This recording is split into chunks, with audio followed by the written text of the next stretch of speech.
Salve, salve galera! O São Paulo encaminha 2 jogadores para o Stuttgart, tradicional clube da Alemanha. Fique nesse vídeo até o final e confira essa e outras informações que chegaram direto dos bastidores do São Paulo. Que foi confirmado por vários veículos, inclusive pelo blog do São Paulo, que com a lesão do Caleri e com a possibilidade de não ter o Luiz Gustavo, que é uma coisa que ainda teremos um tempo, o São Paulo buscará um jogador no mercado. Preciso te atualizar agora sobre a situação de Carlos Belmonte, diretor de futebol do São Paulo desde que o Júlio Casares assumiu a presidência para o primeiro mandato, em janeiro de 2021. Belmonte, que é considerado um cara muito forte politicamente no São Paulo e o virtual candidato à reeleição do Júlio Casares em dezembro de 26. Vale a lembrança de que o Casares já se reelegeu uma vez e não pode concorrer de novo. Então, na teoria, tudo está sendo preparado para que o Belmonte suceda o Júlio Casares, até porque a oposição no São Paulo tem sido bastante fraca. Mas Belmonte tem enfrentado pressões internas que tem sobrado para o presidente Júlio Casares. Posso contar que integrantes da principal organizada do São Paulo, a Independente, não querem a continuidade do Carlos Belmonte. Isso afetaria ou afetará pouco o dia a dia do São Paulo. O Júlio Casares nem pensa na possibilidade de dispensar o Carlos Belmonte. O que pega contra ele é uma pressão interna de membros importantes do Conselho Deliberativo. Tudo porque numa reunião recente do Conselho de Administração, quando da apresentação dos números de 2024, existiram críticas pesadas de conselheiros ao trabalho feito no futebol da Barra Funda. Muitos gastos que contribuem para um déficit de quase 300 milhões de reais na temporada passada e a maior dívida da história do São Paulo em todos os tempos, 968 milhões de reais. Belmonte não gostou das reclamações e chegou a bater boca com conselheiros, o que causou ainda pior estrago, o aumento de um estrago à imagem do diretor de futebol.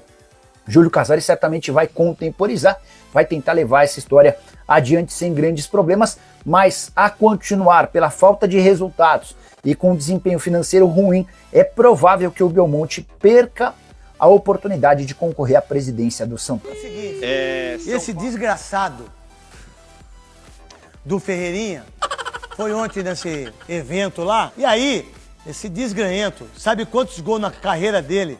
Num ano ele fez 10 gols? Quantas vezes? Nenhuma. Uma só. Esse desgranhento desse moleque, esse desgraçado, ele vai fazer 10 gols. 4 jogos, 5 gols. Ele vai fazer 10 gols e toca eu, vim de onça aqui, eu dei a minha palavra. E a minha palavra eu vou cumprir. Eu só não vou fazer o programa inteiro, que aí não dá, né? Dá, sim. Dá, pô. Não, Ferreirinha. Você. Bota, não, mas eu tenho que pronto. Mas se ele perdoar. A direção vai permitir? Bota os gols aí. Vai permitir? Tem que dar moral pra quem fez, hein? Eu não sei quem... Ó o Jordan. Você acha, Veloso? Eu acho que uma tanguinha assim tá legal, vai. Tá. Aquelas assim aqui não, velho. Isso aí não é tanga. Pra mim é. Isso é sunga. Aí dá a volta. Vem cá nós pra terminar, vem cá todo mundo. Aí ele pega o Náutico. Vem cá, não. Náutico? É, aqui. Ah, não. O Náutico? Aí. 8 jogadores made in Cotia aqui que estão no elenco atual. Tem o Lucas Moura, que é made in Cotia, tem também Pablo Maia, enfim, mas são jogadores que a gente sabe que já estão firmados no elenco profissional. E tem o Patrick Lanza, que não tá aqui, que pra mim não vai mais se firmar e não deve ser o próximo. Se tivesse aqui, Cara, não enxergo já colocaria nada. como nono. Eu vou dar zoom e eu vou falar, pode deixar. Ah, tá. E o que a gente vai fazer, a gente tem 8 aqui e a gente vai colocar na ordem de quem deve ser o próximo, na opinião da Pri, na opinião do Kaique. E se eles discordarem, eu vou De quem bater é o martelo. próximo ex? É quem deve ser o próximo a ter mais minutagem, sabe? A ser mais utilizado pelo Zubeldia, enfim. Quem deve ser o próximo a... Aqui também a gente não colocou o Ferreira, né? O Lucas Ferreira, que também já tá se firmando ali, né? Já tá tendo uma sequência maior com o nosso argentino. Então, quem a gente tem aqui?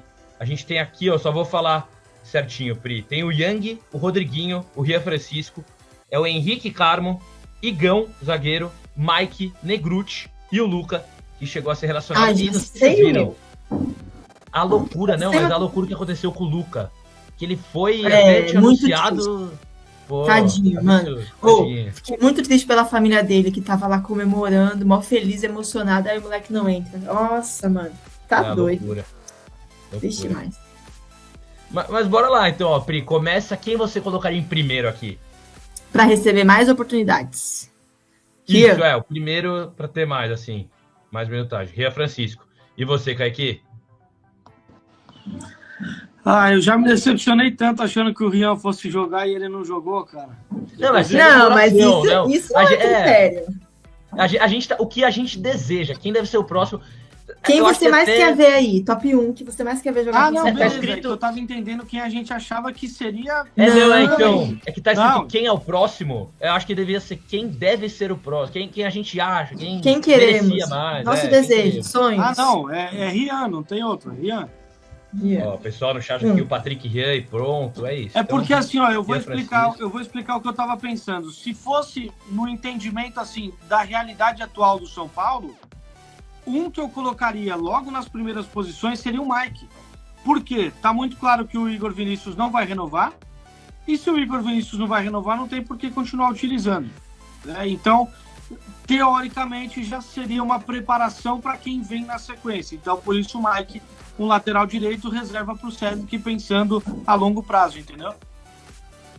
É uma boa ideia, Até Na minha opinião, Pode até falar. pensando, eu vou falar um top 3 aqui. Na minha opinião, o Henrique Carmo tá acima do Mike de receber mais oportunidades. E aí depois vem o Mike. Então, meu top 3 seria Rian, Henrique Carmo e Mike. Eu vou com a Pri Já no Henrique joguei Carmo, aqui. então perdeu, Caiquinho. Ó. Eu Perdeu, vou com a Pri no Caicão. Henrique Vai Carmo. sair da live. concordo. Se retire. O Mike seria o meu segundo se não fosse esse critério de quem a gente quer, entendeu? Ah, tá. Necessidade. Entendi. Por necessidade, tipo, analisando a realidade atual do elenco. Eu tô fechado com vocês, esses três aí. Então é unanimidade aqui. Pode Então, falar. ele, eu vou colocar... O Henrique até pelo tempo que ele já tá treinando no profissional, né? Total. Então, vamos Aí colocar agora eu aqui, vou te ó. falar que fica um negócio mais difícil, viu? Quero ver. Manda bala, Pri. Quem você colocaria em quarto? Pode falar o quarto e o quinto. Quem já, tá ali? depois. Rodriguinho, Igão. Quem que é o penúltimo? Rodriguinho e Gão. Tem o Yang, mas não sei se o Yang vai ser o último. É, Vocês não, querem que o já Yang colocar pra o mim Yang é em o último. O Yang É pra o mim último, Kaique. Cara, pra mim Pra não. você? O Yang, ele... É porque o Yang teve a fratura no começo da temporada, lá nos Estados Unidos, né?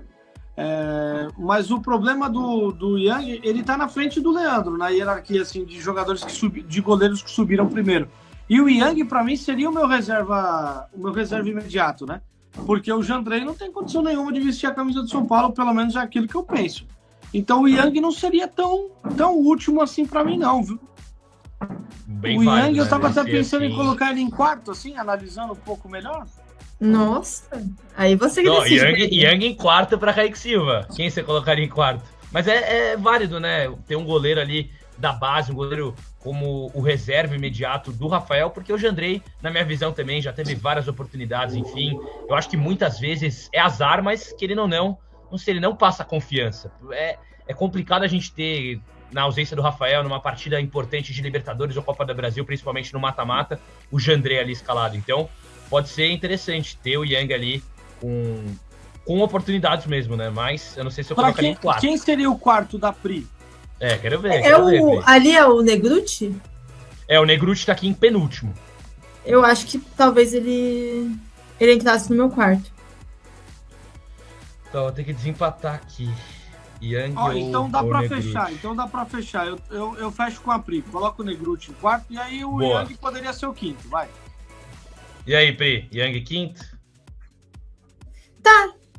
Mas só pra deixar claro que pra mim o Jandrei tá ok, reserva do São Paulo, tá? Vão me matar aqui, mas pra mim tá ok. Mas tá bom. Pra ser o terceiro. Você confiaria no Jandrei, numa Libertadores, Copa do Brasil?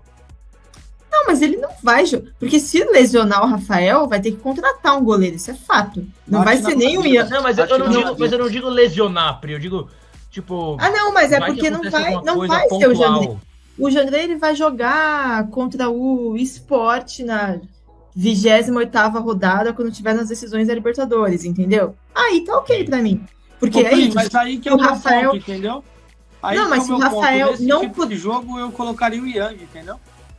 Ah, tá, entendi. Não, eu prefiro o Jandrei nesse caso. Acho que o Yang temos que ver ele jogar, entendeu? E o meu ponto é, se o Rafael lesiona, estamos impossibilitados de usar o Rafael. Pra mim não é nenhum dos dois o titular. Tem que contratar. Não tem?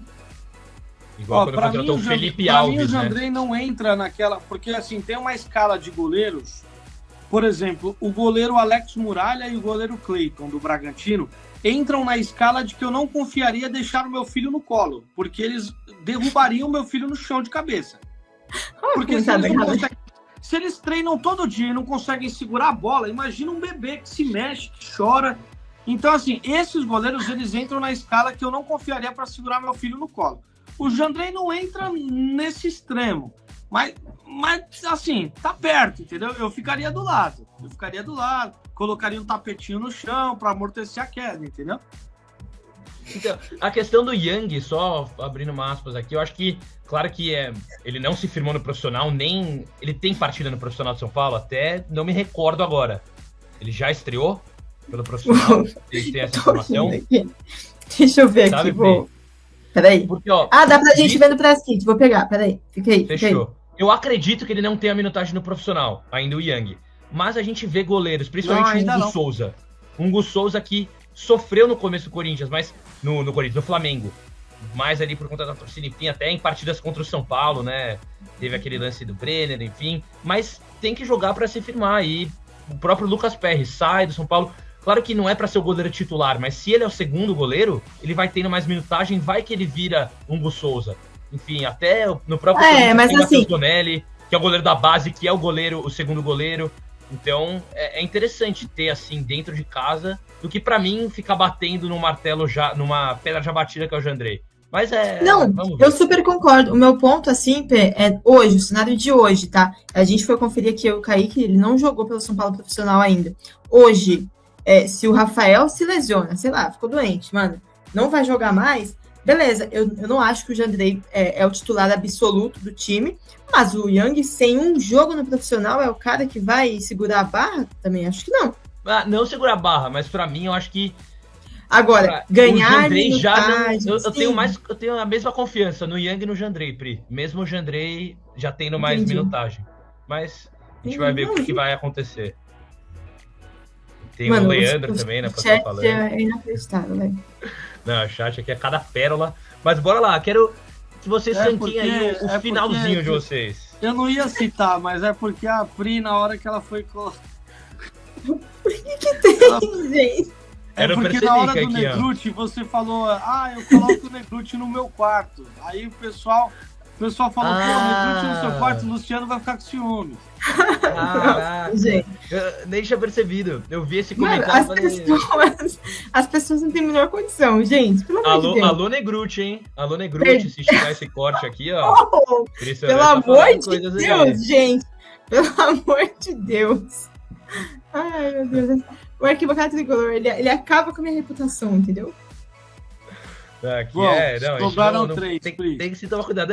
Vai, Kaique, ó, ranqueia aí o seu top 3 invertido, né? No caso, os 3 últimos ali. Pô, a Pri tava sendo a primeira, eu tava indo no rebote, tava fácil pra mim, cara. Agora mudou a responsa. Pra mim, ó, vou falar uma coisa, tá? Pra mim, o Rodriguinho é o 8º. Já quer spoiler do seu também, Kaique? Concorda? Eu concordo porque, assim, eu acho que o Rodriguinho é aquele jogador que o ciclo já encerrou, entendeu? As oportunidades foram dadas e é isso. O Rodriguinho até tá ficando atrás aqui, eu vou arrumar isso daqui. Mas pode mandar bala nos outros 2. Bom, sobrou o Igão e o outro que eu esqueci. É o Igão e o Luca, que foi relacionado pela primeira vez contra o Santos. E é um jogador bem jovem, de 17 anos. Eu não sei se a Pri vai concordar, mas eu colocaria o Luca na frente do Igão, porque pra posição de zagueiro, cara... E o Igão é bem jovem também, tá? Igão é, acho que mais novo que o Luca até, ou mesma idade, 2006. Você tem, assim, pra zaga, você tem várias opções. E opções hoje confiáveis, né? Pelo menos 3 que são, assim, irretocáveis, a Arboleda, Alan Franco e Ferrarese. Né? E para mim o Igão não teria tanto espaço. O Luca poderia ter numa ausência do Ferreira. E se o Zubeldia enxerga o Oscar pela esquerda, como ele já falou, numa ausência dos dois, de repente o Luca pudesse ser um cara para poder trazer a característica do Ferreira, que é o que o Zubeldia pensou, inclusive, no final de semana contra o Santos, né? De tirar o Ferreira que estava cansado para colocar o Luca. Então, eu colocaria o Luca em 6º e o Igão em 7º. Só corrigindo aqui, Pri, boa, eu concordo com o Kaique, eu acho que faz sentido essa questão do que ele falou da zaga, enfim. O Igão, ele é 2007, eu falei 2006, mas ele é 2007, bem jovem mesmo. E você, Pri, quem você coloca aí, sexta e sétima? Mas eu já perdi, né? Mas eu faria o contrário. Eu colocaria o Igão na frente do Luca, até pelo tempo do Igão. No profissional também, o Luca seria a segunda vez que ele foi relacionado e tal. Acho que dá para esperar um pouco mais. Cara, eu discordo um pouco. Eu acho que o nível da zaga do São Paulo cai muito quando não tem os dois titulares absolutos. Sei que deu certo contra o Santos, mas para mim cai demais assim, o nível. Não à toa, todo mundo cornetou. Quem falar que não cornetou a escalação de domingo tá mentindo. Todo mundo cornetou. Deu certo, tal, são bons jogadores para eles serem reservas ali, mas para mim cai demais, assim. E é uma opinião, inclusive, que eu mudei, tá? Porque eu sempre achei a zaga do São Paulo impecável. E, de fato, tem ali duas opções fodas. O Ferrares, que para mim também é foda, mas ele é reserva, no caso de ser dois zagueiros só. Mas para mim são os três melhores. E para mim os dois próximos, eles estão muito abaixo. Então, para mim, o Igão poderia ser o quarto, até porque o Juan não... Bom, é claro que são características diferentes, né? E... Cara, acho que comigo o São Paulo consegue às vezes até desafogar um pouco mais com a bola nas costas ali da defesa, né? Um pouco mais de velocidade no ataque, e agora também com a presença do Lucas Ferreira, que subiu e está indo muito bem, o Ferreirinha do outro lado. Então a gente consegue ter acho que um ataque um pouquinho mais veloz, né? Um pouquinho mais agressivo ali. E que tem nos feito bem também, né? Acho que não só eu, mas também para o Johnny, é uma variação que hoje o treinador tem para cada estilo de jogo, né? Então que a gente possa seguir assim, o Johnny com a característica dele e eu com a minha, e a gente se completar, quem sabe também não jogar juntos, né? Eu acho que isso é uma situação que também pode ser explorada. Foi confirmado por vários veículos, inclusive pelo blog do São Paulo, que com a lesão do Caleri e com a possibilidade de não ter o Luiz Gustavo, que é uma coisa que ainda teremos um tempo, o São Paulo buscará um jogador no mercado. Ou seja, isso abriu um precedente para uma série de especulações. Nós, do blog do São Paulo, informamos logo quando saiu a informação, não só que o São Paulo buscaria o jogador, como demos 2 exemplos de jogadores mapeados. Foram jogadores que eu perguntei se realmente faz sentido, se estão dentro do escopo dos atletas que o São Paulo está de olho. E me confirmaram, tanto que eu publiquei isso na quinta-feira, que foi o Carlos Vinícius, que é aquele jogador ex-Fulham, Benfica, etc. Um jogador acima de 1,90 m, é um jogador mais estático, mas é um jogador de área para você lançar bolas, que é um dos recursos que inclusive o Jubildi usa muito, força física para brigar com os zagueiros. E temos a questão do Brenner também, que vem em uma fase na Udinese, que é um clube que tem interesse no André Silva e é agenciado pelo Giovanni Bertolucci. Então você vê várias conexões, pequenas conexões que geram possibilidades do São Paulo negociar atletas. Ao mesmo tempo foram oferecidos jogadores como Mariano Dias, que é um cara que está parado há bastante tempo, voltou a jogar agora na seleção da República Dominicana, fez gol. Ele é ex-Real Madrid, isso que chama mais atenção. É um jogador que poderia vir como produtividade, que é uma modalidade que o São Paulo vem tentando recentemente. São as tentativas que o São Paulo tem que fazer de fazer o melhor limão com a limonada que tem, fazer a melhor limonada com os limões que tem, que são escassos hoje, que é por conta da questão financeira do clube. Então você tem que pensar em absolutamente todas as vertentes. Mesmo os problemas que envolvem troca de técnico, contratações de novos técnicos, mudança de perfil, é a mesma coisa que envolve a contratação de jogadores para que cheguem no São Paulo. E aí eu vou abrir aqui, porque eu não me lembro de cabeça, mas vou botar aqui para vocês as opções de nomes que foram listadas, que eu coloquei no blog do São Paulo ontem, que foi uma lista que inclusive um jornalista do UOL fez, listando alguns nomes de atletas que estão livres, que são jogadores experientes e que poderiam vir para o São Paulo com algum tipo de combinado. O primeiro deles estava aí no Brasil, girando aí no cenário nacional, o primeiro, Diego Costa, que jogou aí no Atlético Mineiro, depois teve uma passagem pelo Grêmio, teve uma passagem pelo Botafogo também. O Diego Costa, um jogador experiente, 36 anos, ele está livre e pode ser uma opção também, caso o São Paulo não consiga absolutamente nada. Eu, particularmente, não gosto muito. Acho que é um jogador que no máximo agregaria para jogar 15 minutos aí no finais, quando o São Paulo estivesse precisando buscar um gol, mas não acho que seja construtivo trazer um jogador desse. Também tem o Luiz Adriano, que foi aquele ex-internacional, Palmeiras, passou por vários clubes, também não teve uma forma muito positiva nem no Vitória, e tá livre, também tá solto, é só um jogador que eles listaram a mais. Vinícius Araújo, jogador que é ex-Cruzeiro, um jogador de mais movimentação, e estava no Japão, tá sem clube desde o final do ano passado, tá treinando e também tá disponível. Não vejo como jogador, foi listado aqui, é interessante, mas não acho que seja decente. Aí tem o Mariano Dias, como a gente falou, né? Que jogou no Sevilha, jogou no Real Madrid, mas vem com essa fase, ele tem 31 anos, ainda é novo, fisicamente dizem que está muito bem, está buscando um clube e aceitaria contrato de produtividade. Estava aí na lista, foi oferecido ao São Paulo para poder fazer essa composição. Eles listaram também um outro jogador aí, ex-Watford e Udinese, estava com uma passagem recente nos Emirados Árabes e tem 29 anos, é um cara forte, é um nigeriano, é uma opção que eles listaram aí também.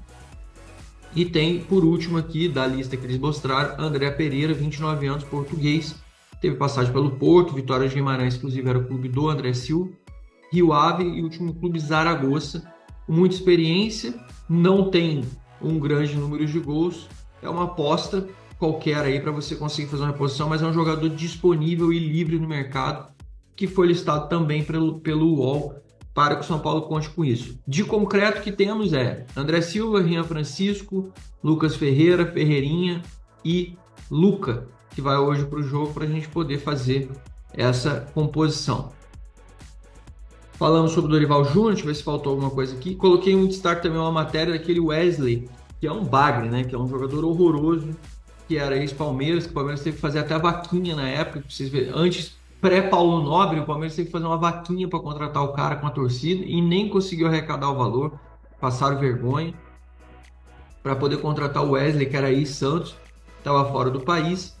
E o São Paulo contratou ele por pré-contrato, não pagou nada. Ele deixou o Palmeiras, aí ele se disse arrependido de ter deixado o Palmeiras naquela época para jogar no São Paulo. Tive que repercutir, obviamente, a menção pelas falas dele. Ontem também repercutimos o valor que o São Paulo já arrecadou em 2025 com vendas de jogadores, batendo na faixa dos 85 milhões. Aí você fala, poxa, bastante legal, vai ajudar, ajuda, mas bastante... Depende da forma e como você enxerga, é muito relativo, uma vez que a meta do São Paulo ainda tem que praticamente dobrar esse valor para que o São Paulo em 2025 consiga bater essas metas. A pessoa fala, porra, mas então não vai conseguir, a gente nem tem jogador direito para vender.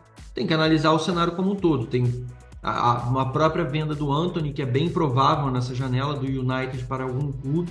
Por exemplo, tem interesse do próprio Atlético de Madrid. O São Paulo receberia aí uma boa grana, que o São Paulo tem 3% do valor do Antony, entre outras negociações. Tem o próprio Casemiro, parece que agora voltou a se afirmar no United, fez uma grande exibição no jogo aí da Europa League contra o próprio Lucas Perry, que estava no Lyon. Foi um jogo maluco, inclusive com gols pra caramba no final da partida. Então tem essas perspectivas de outras vendas e outras negociações de atletas. Tem o próprio Palmberg, que está na terceira divisão da Espanha, recebeu um consulto de clube da La Liga. Tem umas possibilidades, o Maioli, que também está no Chipre. Tem alguns jogadores que o São Paulo está aí espalhado pelo mundo, principalmente nessa modalidade que fez de ceder ficar com 30% e ceder o restante para outros clubes. Falando em jogadores emprestados, a gente tem o Moreira fazendo gol ontem pelo Porto B. Porto B que está aí para ser rebaixado na segunda divisão de Portugal. Eles têm essa possibilidade, você só não pode jogar na... A promissora dupla da base do São Paulo, o lateral esquerdo Nicolas e o volante Samuel, embarcaram rumo à Alemanha para uma enriquecedora experiência de intercâmbio esportivo e cultural. Esta iniciativa é fruto da sólida parceria estabelecida entre o São Paulo e o Stuttgart da Alemanha. Os jovens talentos permanecerão no continente europeu até o dia 18 de maio, com hospedagem garantida no hotel do Stuttgart. Durante este período de imersão, Nicolas e Samuel terão a oportunidade de participar ativamente dos treinos da equipe sub-19 do clube alemão. Além disso, a programação inclui a participação em partidas amistosas e avaliações físicas, proporcionando um importante contato com o futebol europeu. A experiência de intercâmbio de Nicolas e Samuel vai além do campo. A programação também contempla aulas de alemão, visando o desenvolvimento cultural e a adaptação ao novo ambiente, e passeios turísticos para que os atletas possam conhecer a cultura local. A parceria entre São Paulo e Stuttgart, firmada no início de 2025, demonstra o compromisso dos clubes com o desenvolvimento de jovens talentos. O acordo também prevê o envio de jogadores do clube alemão para períodos de experiência no centro de treinamento de Cotia, fortalecendo o intercâmbio de conhecimentos e práticas entre as categorias de base das duas agremiações. Mas agora falando sobre o técnico Luiz Zubeldia, você acha que ele já ganhou a confiança da torcida e merece permanecer no cargo pelo menos até o meio do ano? Comente aqui embaixo a sua opinião e para você que ficou até aqui, não se esqueça de acessar o link abaixo e adquirir o e-book A História do São Paulo, que ainda está em promoção, atendendo a inúmeros pedidos de torcedores apaixonados como você e que agora estão tendo a oportunidade única de conhecer toda a história do tricolor paulista, das origens até os dias atuais.